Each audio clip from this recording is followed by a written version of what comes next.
वावहै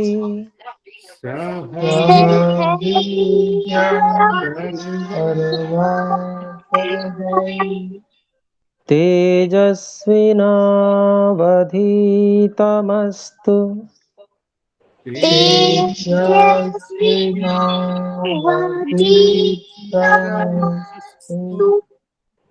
मा विद्विषावहै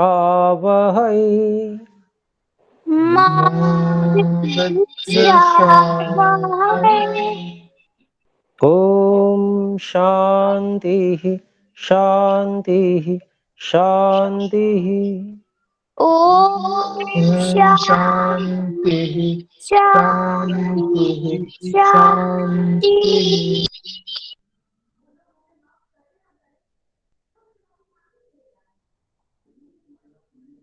आइए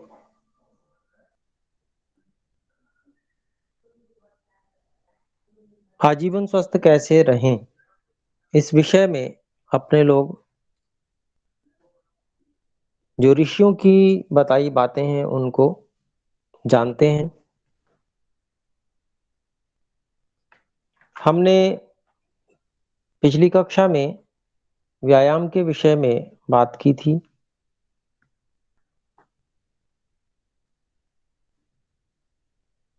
तो व्यायाम का जो विषय था वो गहन है और बहुत अच्छा है और बहुत अच्छा साधन है व्यायाम स्वस्थ रहने का। ये सब बातें आई थी, लेकिन साथ में ये भी ध्यान रखना चाहिए कि जो अगर अनुपयुक्त व्यायाम किया जाता है या अति व्यायाम किया जाता है तो उससे बहुत प्रकार की बीमारियां भी हो जाती हैं, परेशानियां उठ खड़ी होती हैं। तो कई समस्याएं जैसे अति व्यायाम से थकावट रहेगी,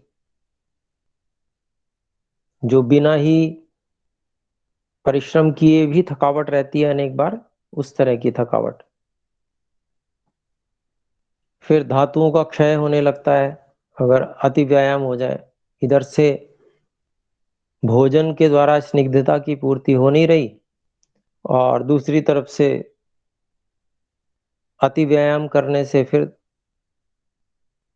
शरीर को ऊर्जा चाहिए, तो वो धातुओं का भी पाचन करके ऊर्जा लेता है, तो शरीरस्थ धातुएं भी पचने लगती हैं, क्षय होने लगता है, तृष्णा रोग हो जाता है, प्यासी लगती रहेगी, रक्तपित्त हो जाता है। रक्तपित्त अर्थात ये जैसे नाक से खून आना या नीचे के मार्गों से खून आना, इस तरह का। दमा भी हो सकता है, खांसी, ज्वर, उल्टी आदि इस प्रकार की बहुत सारी समस्याएं। और साथ में जो मेद धातु होती है उसमें दोष आने लगता है, अनेक प्रकार की परेशानियां खड़ी हो जाती हैं। तो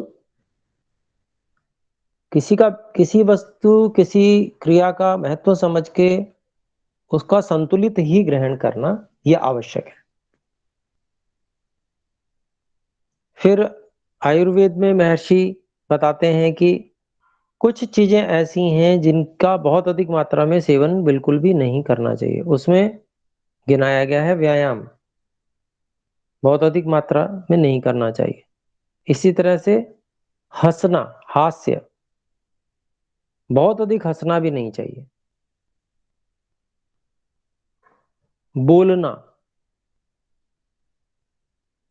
बहुत से लोगों का बोलना ही कार्य विशेष होता है। जैसे हम लोग पढ़ने पढ़ाने वाले हैं तो बोलना होता है, लेकिन फिर भी उसकी सीमा अपने को बनानी चाहिए कि इतनी कक्षाएं हम लेंगे। तो इस प्रकार से हरिशंकर जी निवेदन है, कृपया म्यूट कर रख लें, सुन नहीं पा रहे हैं। हाँ जी, तो मैं ये आपसे निवेदन कर रहा था, जैसे बोलना है तो बोलना भी जो है उसको भी बहुत अधिक बोलने के लिए मना किया है। मौन रहना चाहिए जहां तक हो सके। उसमें भी बहुत ऊर्जा व्यय होती है। फिर पैदल चलना, बहुत लंबा पैदल चलना ये ठीक नहीं है। लोग चलते ही नहीं है वो भी गलत है। परंतु कुछ होते हैं बहुत ही लंबा चलते हैं, तो वो भी ठीक नहीं है। इसी प्रकार से संतानोत्पत्ति का प्रयास करना, तो इस प्रकार ये भी अत्यधिक मात्रा में नहीं होना चाहिए। ऋतु के अनुकूल उसे किया जाता है। ऐसे ही रात्रि जागरण, रात में कभी जगना पड़ रहा है अलग बात है, लेकिन ये कि हम दिनचर्या ही बना लेते हैं जगने की, या बहुत अधिक इस प्रकार से रात्रि जागरण करते हैं, तो ये बहुत हानिकारक हो जाएगा। तो ऐसे ही तैरना है, भोजन नहीं करना है, बिल्कुल ही छोड़ देना, बहुत कम करना, न करना। सवारी, अब जैसे आजकल तो थोड़ा ज़्यादा सुविधाजनक सवारियाँ हो गई हैं, लेकिन कितनी भी सुविधाजनक हो, एक स्थिति में बैठा रहना पड़ता है प्रायः। तो वयोवृद्ध जो होते हैं उनके तो पैरों में सूजन होने लगती है। तो बहुत अधिक यात्रा करना भी और वाहन की सवारी करना, ये भी इसकी भी अति के लिए निषेध किया गया है।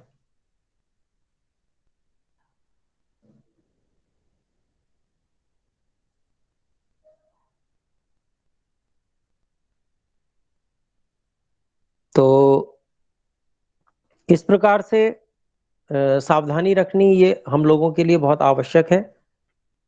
तो ये सब स्वस्थ वृत्त में बताया गया। भाई स्वस्थ रहना है तो क्या-क्या सावधानी रखनी है। ये स्वस्थ वृत्त है जो आयुर्वेद में बताया गया, ये सब सावधानियां अपने को रखनी चाहिए।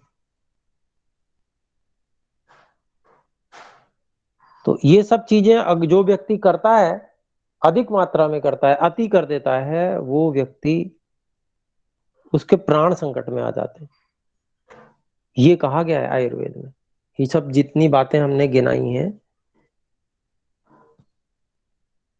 तो संतुलित मात्रा में आवश्यकता अनुसार सभी करना, बहुत कुछ किया जा सकता है, लेकिन मात्रा से अधिक करने से प्राण संकट में आ जाएंगे।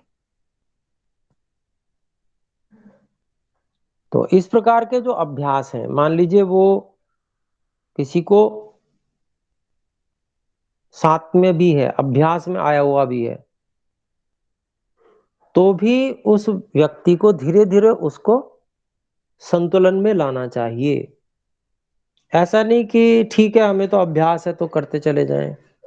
ठीक है, युवावस्था में हो सकता है अभ्यास आपको लग रहा हो, लेकिन जैसे ही अवस्था बढ़ेगी तो शरीर फिर जवाब देने लग जाएगा।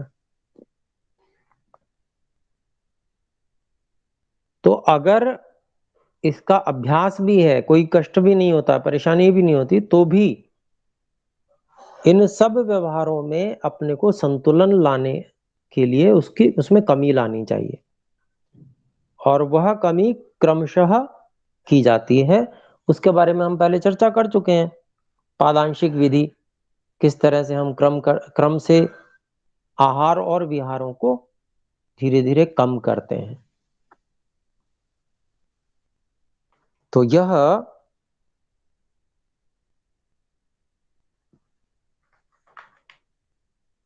जो विशेष बात है,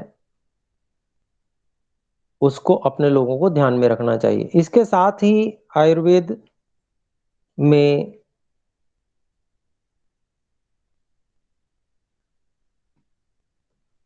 हमारे कितने मलों के स्थान हैं, वो बताए गए हैं।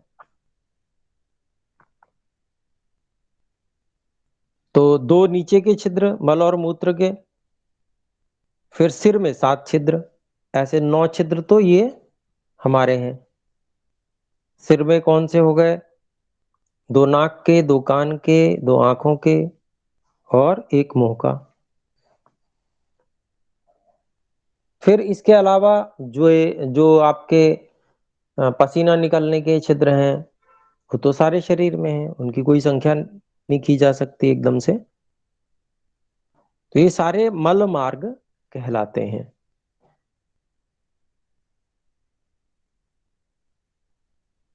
तो जब मल अधिक बढ़ जाते हैं तो ये मल मार्ग गंदे हो जाते हैं, भारी भी हो जाते हैं, कुछ अलग अनुभूति आने लगती है। और जब मल को साफ कर दिया जाता है तो उन्हीं में हल्कापन आ जाता है, अच्छा लगने लगता है। तो मल मार्गों का जो गौरव है, भारीपन है, वो क्या है? मल की वृद्धि। और मल मार्गों का हल्कापन है, इसका मतलब मल क्षीण हो गए, कम हो गए। तो आयुर्वेद जो है वो बताता है कि मलों का बहुत अधिक न निकलना, अर्थात जमे रहना और मल मार्गों में भारीपन रहना, ये भी गलत है, इससे बहुत परेशानी हो जाती है। लेकिन अत्यधिक क्षीणता, मलों का बहुत अधिक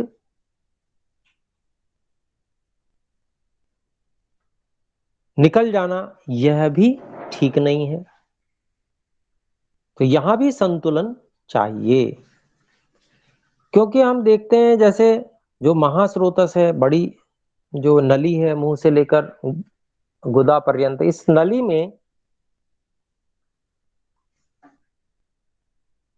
भोजन जब हम करते हैं तो भोजन का पाचन का मुख से ही होना आरंभ हो जाता है।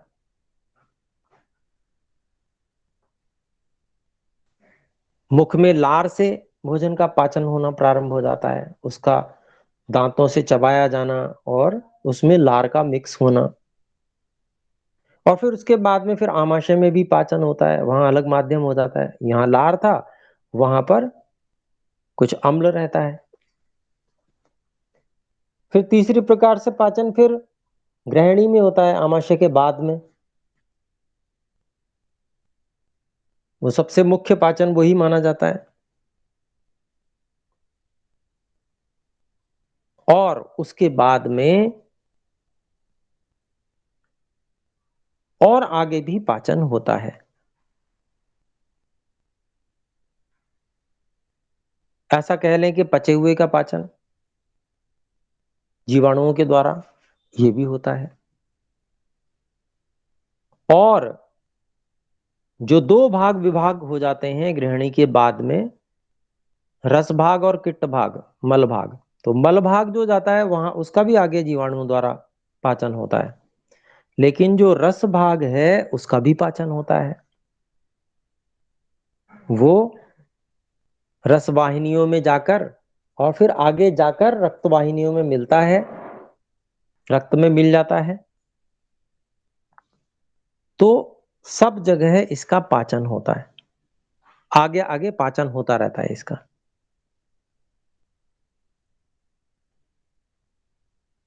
तो अभिप्राय क्या हुआ कि जब तक मल शरीर से बाहर नहीं निकल जाता तब तक उसका पाचन होता रहता है।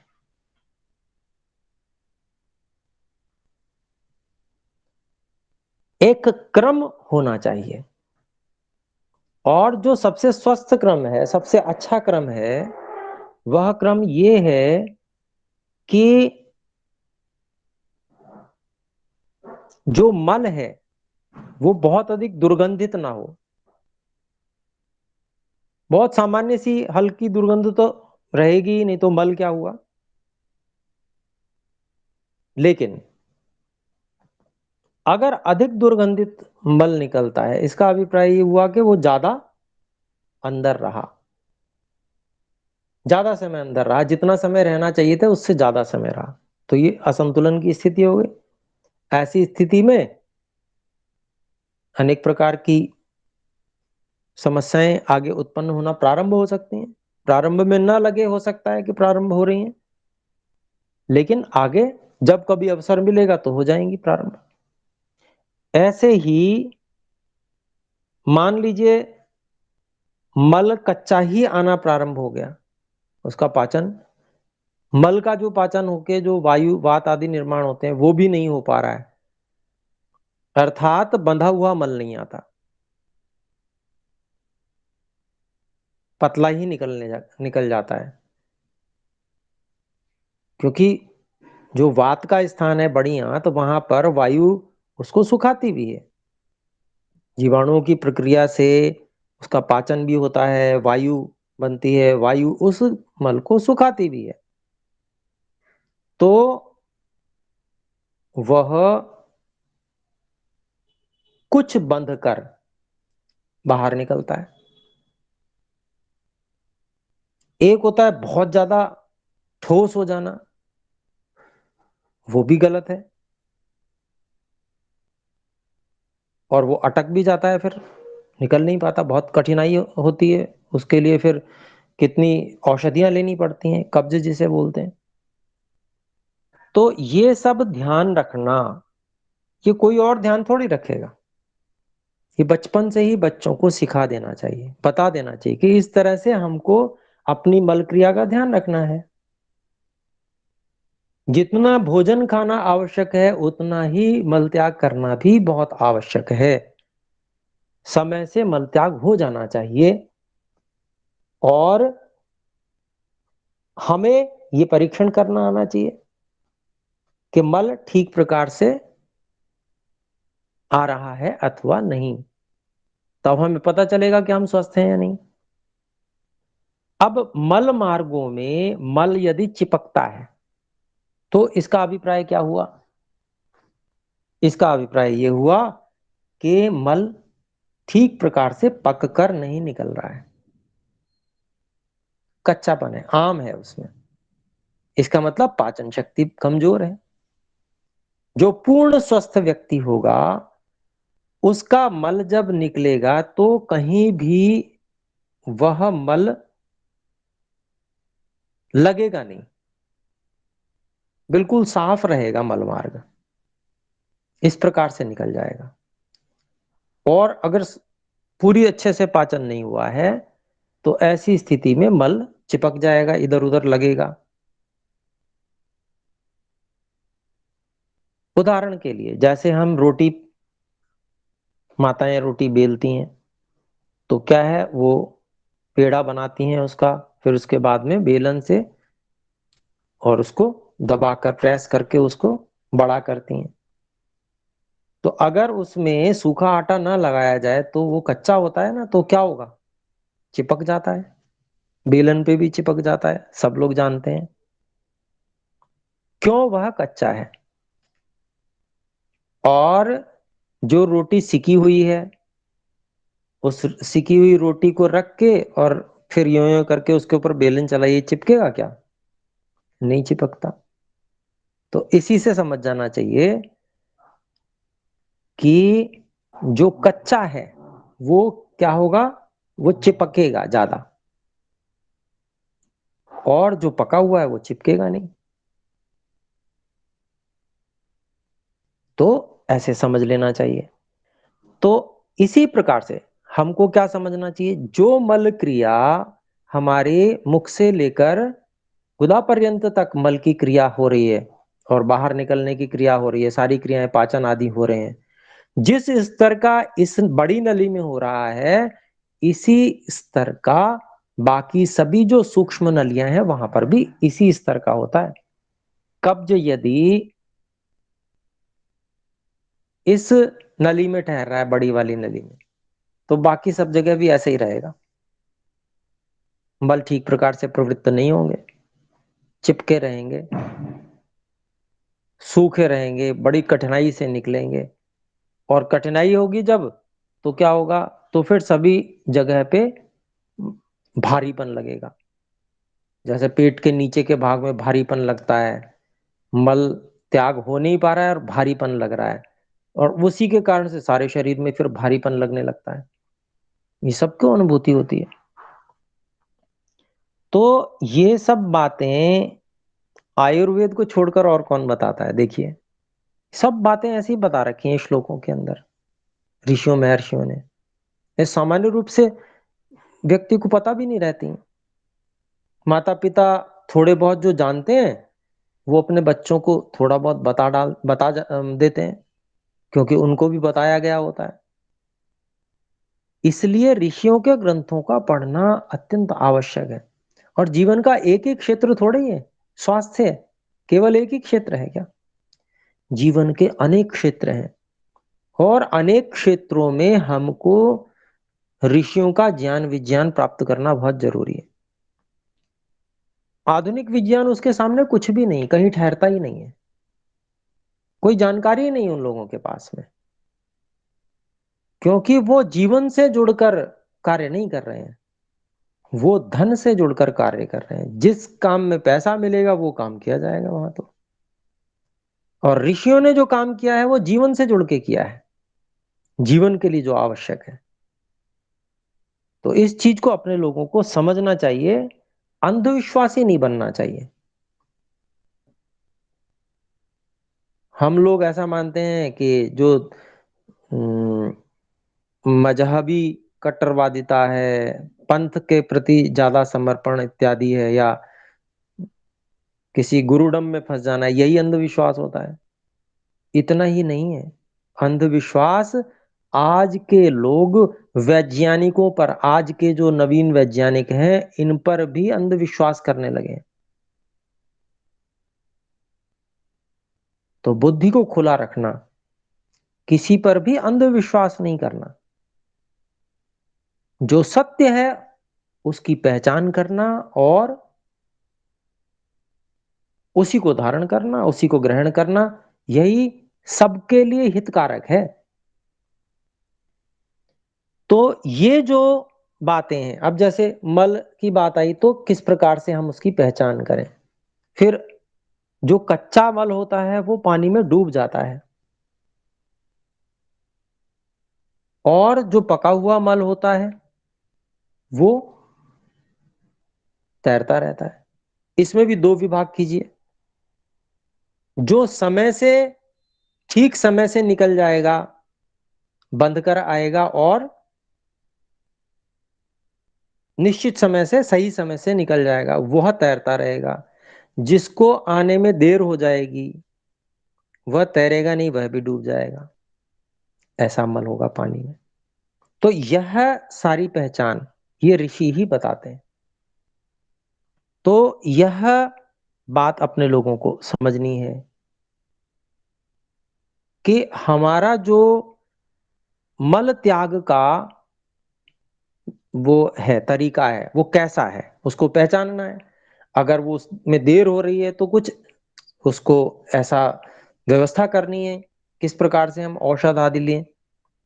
रसायन बताए गए हैं, तो रसायन का कार्य ही यही है कि वो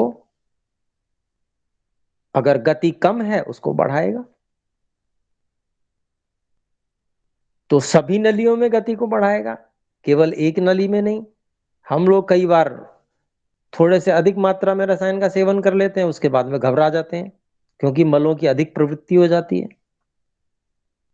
तो इसके लिए अपने आप को, अपने को देखना चाहिए कि हमारे लिए कितनी मात्रा उपयुक्त है।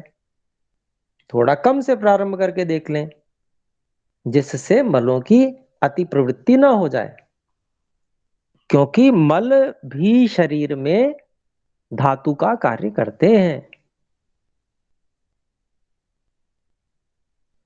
अत्यधिक जो दुर्गंधित हो जाता है वो तो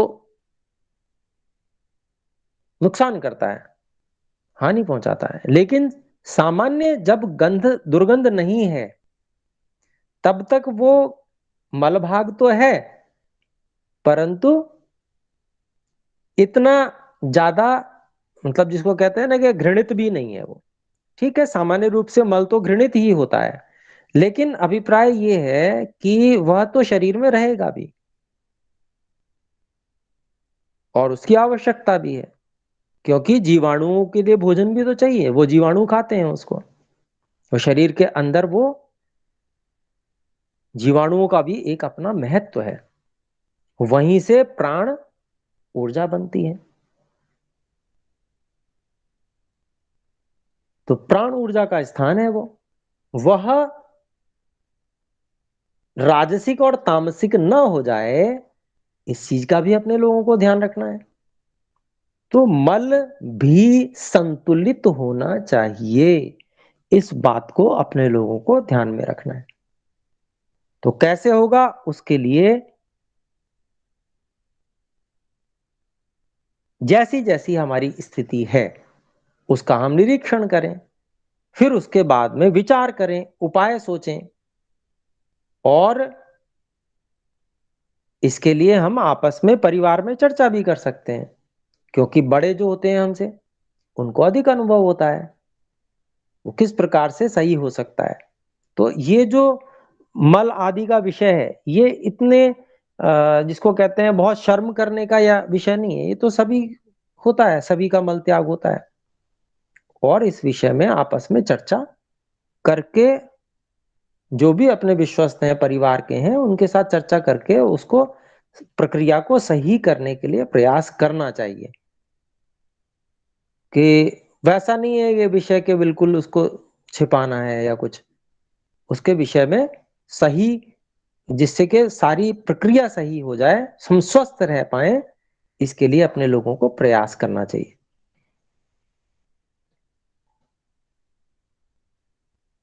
तो दोनों बातें ध्यान रखनी है, ना तो अत्यधिक मल क्षय हो जाए और ना ही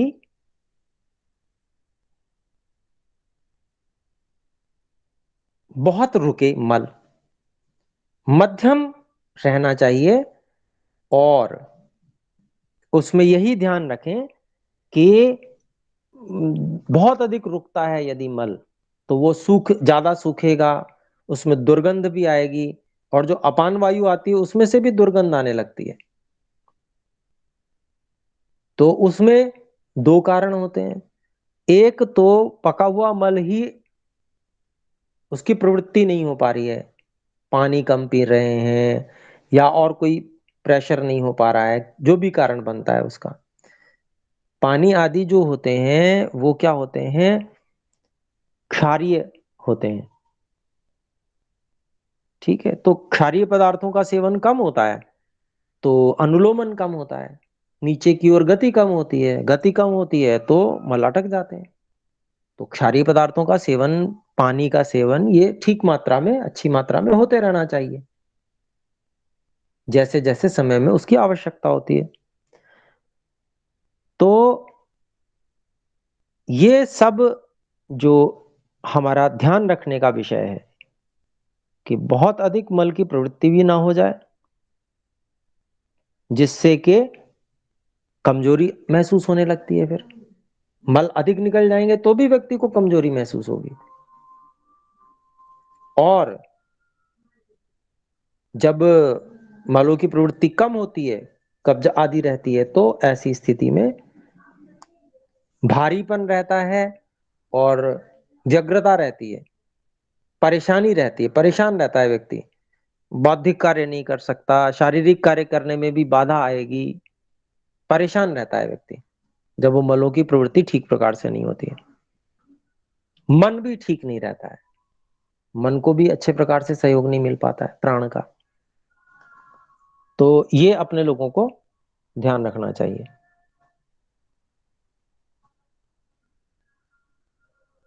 फिर हम आगे बात करते हैं,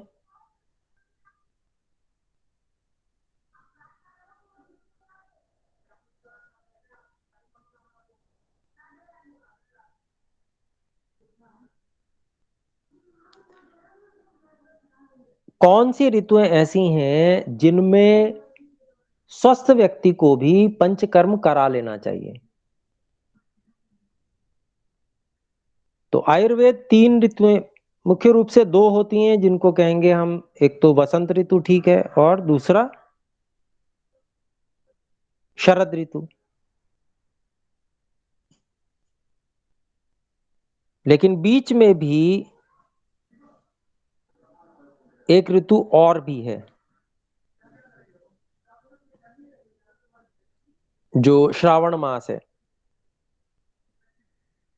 तो उन दिनों वात बढ़ती है वर्षा काल में, तो वस्ती आदि क्रियाएं होती हैं पंचकर्म में, वो कराई जाती हैं।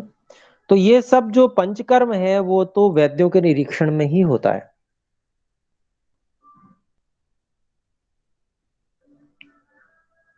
तो पहले परंपरा थी पंचकर्म होने की, अब परंपराएं बहुत कम हो गई हैं। तो वह उसी हिसाब से फिर रोग भी बढ़ते जा रहे हैं। तो पंचकर्म बहुत अच्छी चीज है। पंचकर्म जो आयुर्वेद के अनुसार किया जाता है, उसमें औषधियों के द्वारा शिरोविरेचन, वमन, विरेचन, आस्थापन और अनुवासन, ये 5 कार्य किए जाते हैं। इनमें जो शिरोविरेचन होता है उसमें जो कंठ और उससे ऊपर का भाग जितना भी है, यहां से दोषों का निर्हरण कराया जाता है। उसके लिए अनेक विधियां हैं। जैसे कोई चूर्ण होगा वो नाक के सामने फटक दिया जाएगा, प्रधमन कहते हैं उसको। तो उससे फिर छींकें आने लगती हैं, तो क्या है, दोष बाहर निकल जाते हैं। ऐसे ही जैसे हमने धूम्रपान की बात की है ना, हवन करके और उसमें फिर औषधियां हम रख दें, तो उसका जो धुआं है उसको नाक से अंदर ग्रहण करना और मुंह से छोड़ना, तो उससे भी जो है हो जाता है। इस प्रकार से ऐसे नस्य होते हैं, अनेक तेल इस प्रकार के बनाए जाते हैं, विशेष औषध जिनको नाक में डाला जाता है। तो अनेक प्रकार से होता है। फिर दूसरा उसमें जो पंचकर्म होता है उसमें वमन होता है। तो मैनफल आदि औषधियां होती हैं, उन औषधियों का विशेष काढ़ा बनाकर और पिलाया जाता है। वो सारे के सारे कफ के स्थानों से कफ को खींचकर आमाशय में लाता है और वमन उल्टी करके उस सारा का सारा जो दोष है वो बाहर निकलते हैं और दोषों का निर्हरण करा दिया जाता है। जैसे वमन से कफ का निर्हरण होता है, ऐसे ही। अच्छा, समय हो गया, ठीक है। तो इसके बारे में और थोड़ी सी जानकारी आपको मोटी मोटी दे दूंगा। पंचकर्म क्या होते हैं और पंचकर्म में क्या क्या क्रियाएं की जाती हैं, जिससे कि जानकारी होती है तो आवश्यकता अनुसार व्यक्ति उनको उनके लिए प्रवृत्त हो जाता है और लाभ उठा लेता है। क्योंकि करते तो वैद्य ही हैं, पर ये पंचकर्म आदि क्रियाएं ऐसे वैद्यों से ही करानी चाहिए जो लालची ना हो। जो लोभी होंगे वो तो धन भी बहुत सारा लूट लेंगे और स्वास्थ्य भी ठीक नहीं करके देंगे।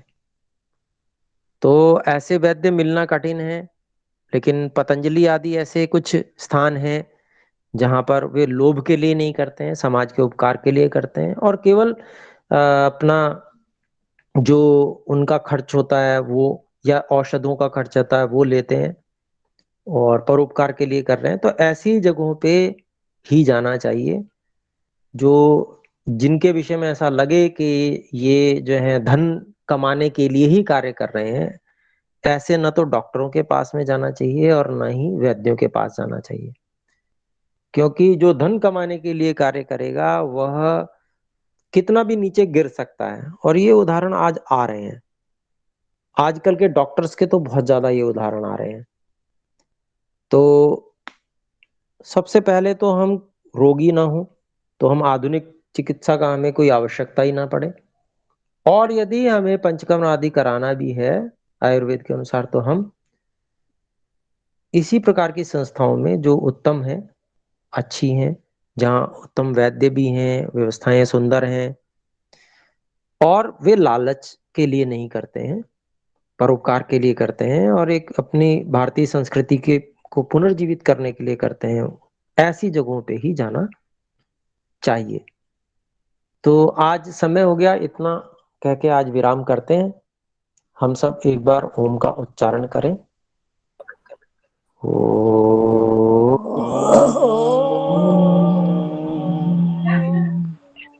सभी को सर्वेभ्यो नमः। सभी को साधन। नमस्ते गुरु जी।